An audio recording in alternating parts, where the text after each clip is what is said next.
when it comes to workflows in Databricks, we have a jobs where we can create our notebooks and then schedule it into our jobs. And we have one more option when it comes to data orchestration, like you want to do a complete data orchestration, ingesting, improving the quality of the data within the pipeline. Within the pipeline, you are improving the quality, means you are following a medallion architecture, moving your data from the bronze to silver, silver to gold in one pipeline, doing a transformation like we do in ADF, like we extracted, do the transformation using a data flows, and then we target it, we put that in a target. So can we achieve that in the Databricks workflows? Yes, you can do it by using a new feature of Databricks called Delta Live Tables. Yes, by writing a simple SQL script as well as by writing a Python also. Yes, there are two options. You can improve the quality of your tables, moving from the raw to the refined and then building a dashboard on top of it. You can do all that in one notebook and with a simple SQL script. So let me show you about the Delta Live tables first, a quick introduction on that. So you can see an example of data Azure Databricks workflows. Yeah. So let me read out this documentation, one or two lines. So you can run a Delta Live table pipeline that ingests your raw streaming data from the cloud storage. It will clean, it will prepare the data, and then sessionizes the data, persist it into the final data set into the Delta Lake. So you can run this Delta Live Tables pipeline that ingest order data from the cloud storage, cleans it, transform it, and then start processing it. So we are going to do the same thing. Like we have two raw data, we are going to join it, and then we are going to extract it to perform some gold data. We are going to do some analysis on top of that.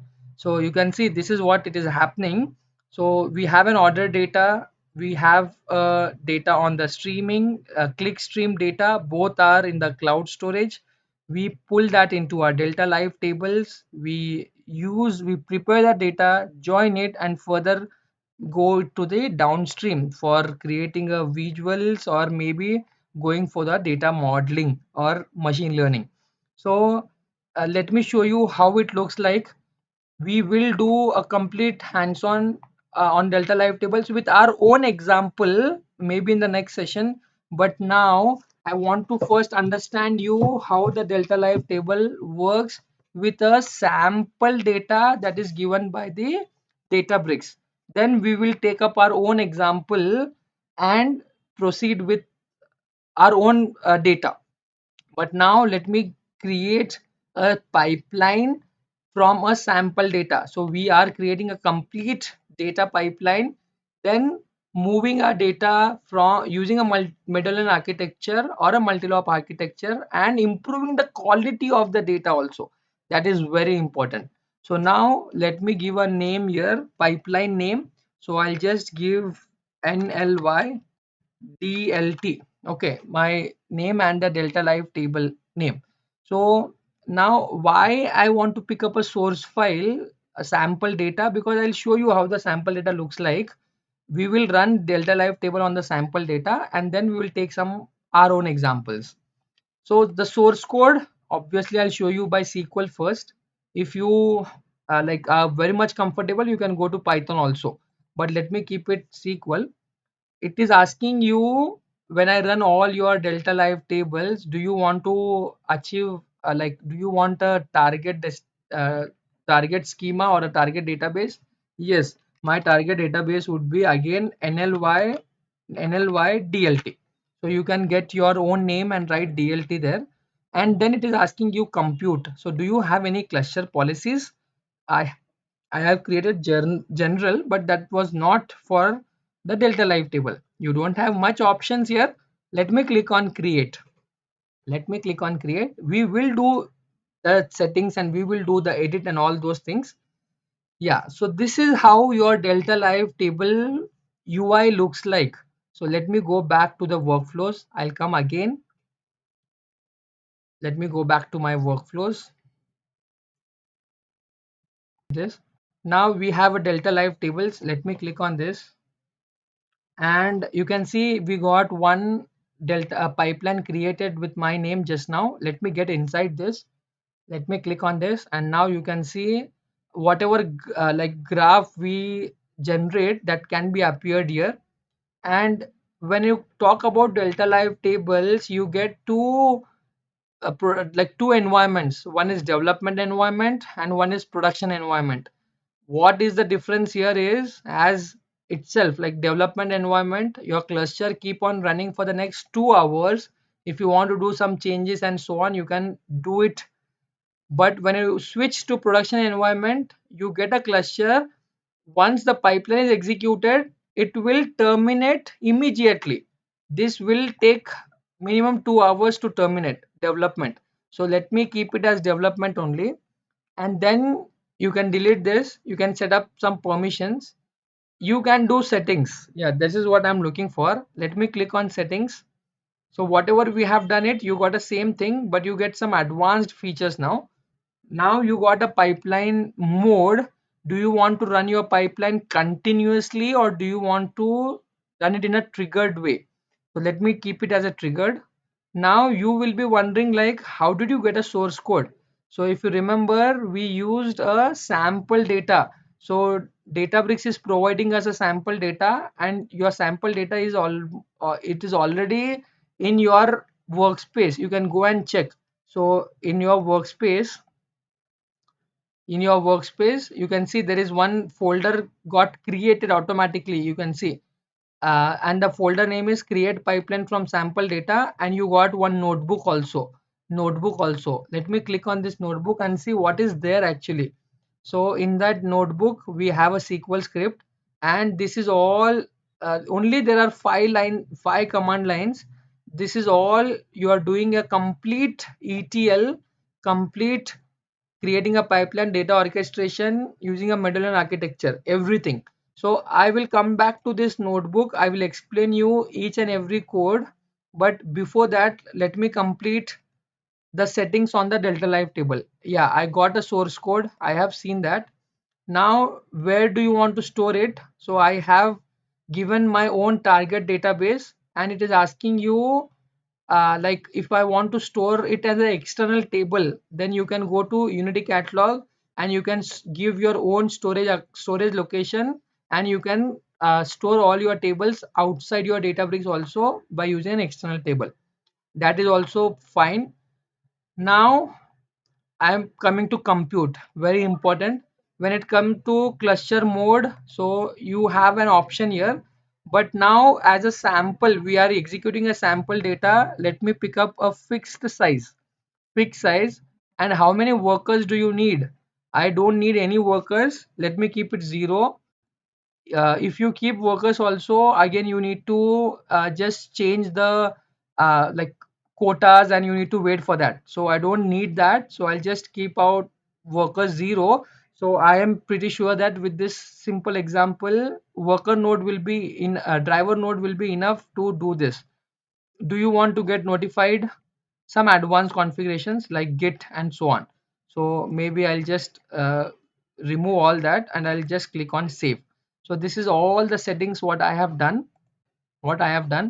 This is your source code. If you want to look quickly how my source code of your notebook looks like, you can click on it. And now you can schedule it the same way how we have scheduled the job. You can schedule it manually, you can schedule it by a particular like a calendar. And if you want an alerts when it got failed, you can add an alert also. But now I don't like schedule it. I have to give a job name and so on. I'll just click on start. Now what exactly is in the source code, what is this all, I will explain in a minute.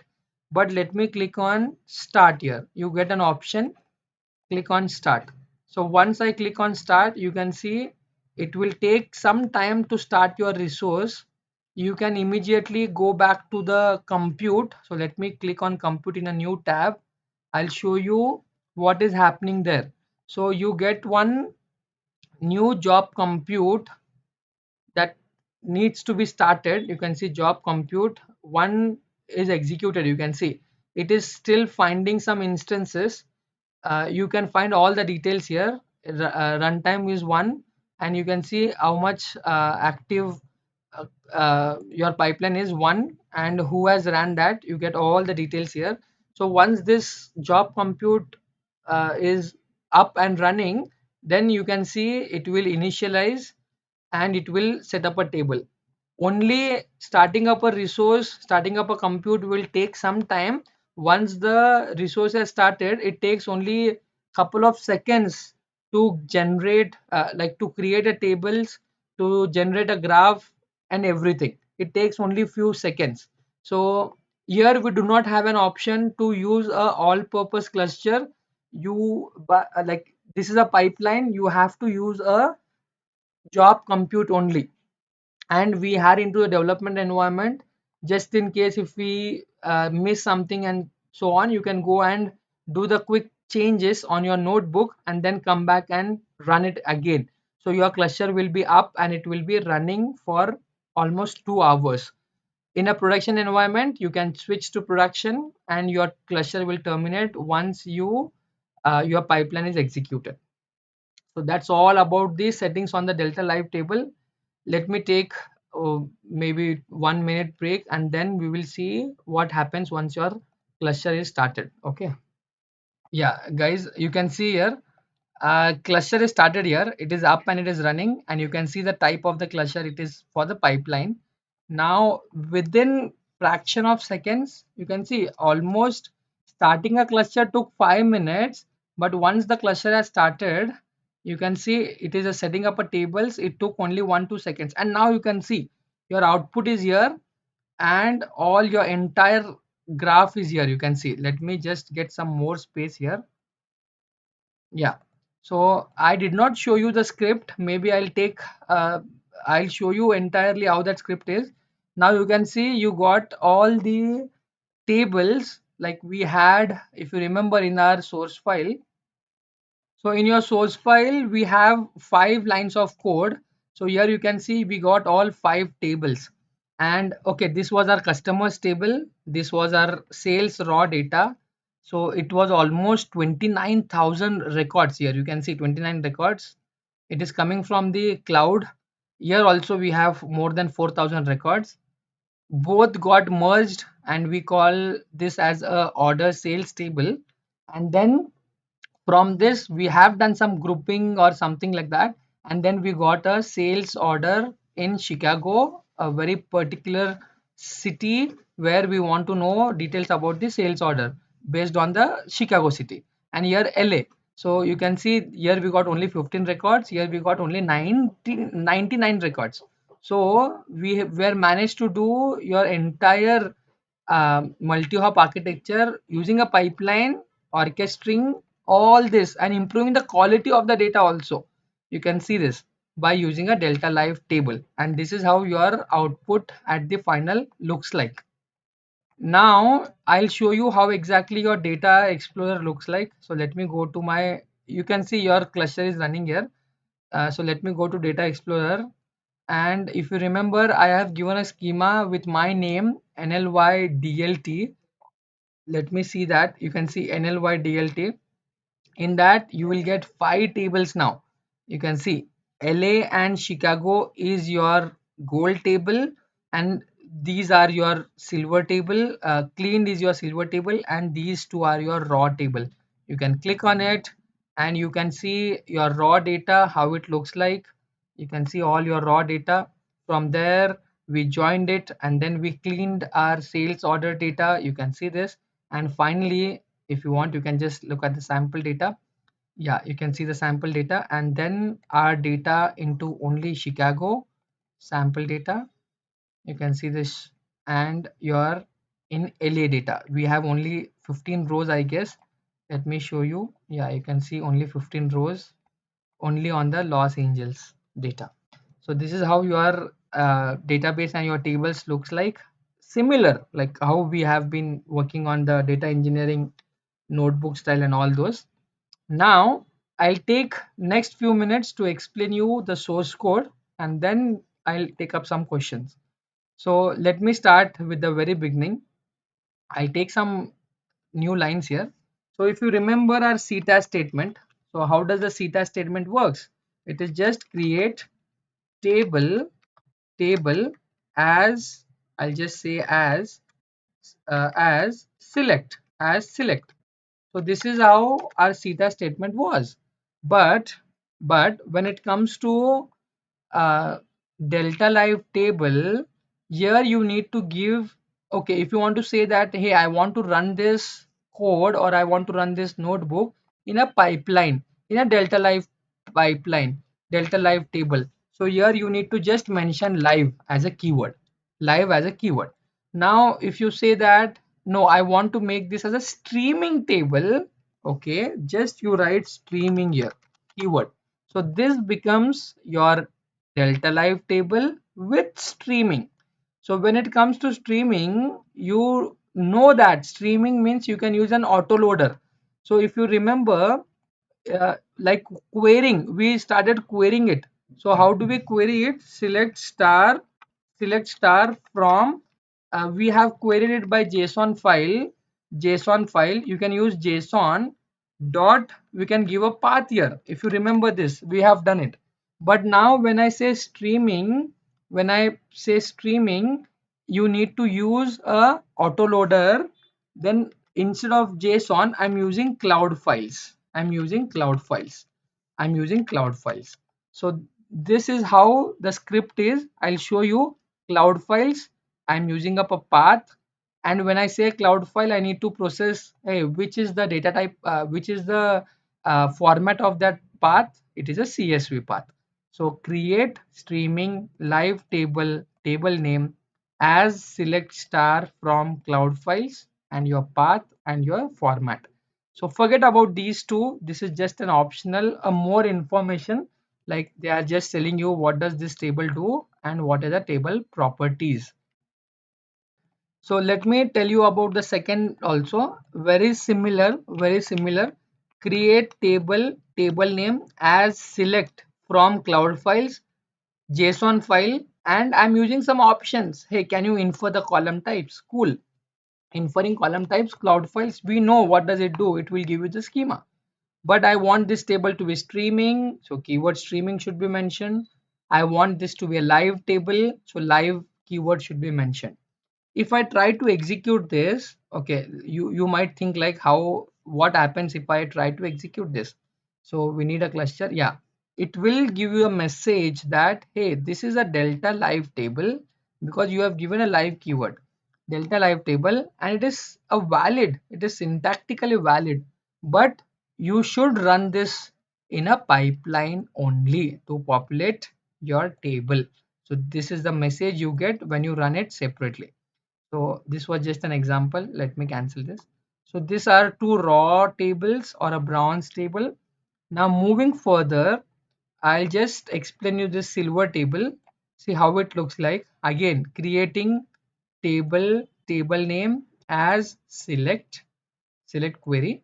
But in this select, if you look carefully, we are joining your bronze table, that is customers table, with your sales order table. When you are joining this, in our join, we just use from table name, but these are not just a table, these are your delta live tables. So you need to mention a live keyword here. You need to mention a live keyword. So live dot table name, live dot table name. So order sales customer, you join it based on this column and this column, and you are doing some transformation here, guys, some transformation, like you are casting the Unix timestamp to long data type and so on. Okay, you are doing some transformation. You are fetching up these or columns, and you are saving this into your orders cleaned data. So if you remember at the beginning, I keep on telling you that it improves the data quality. So what does that data quality means? So we got some constraints that you can apply on this table. You can apply on this table. So what does it do?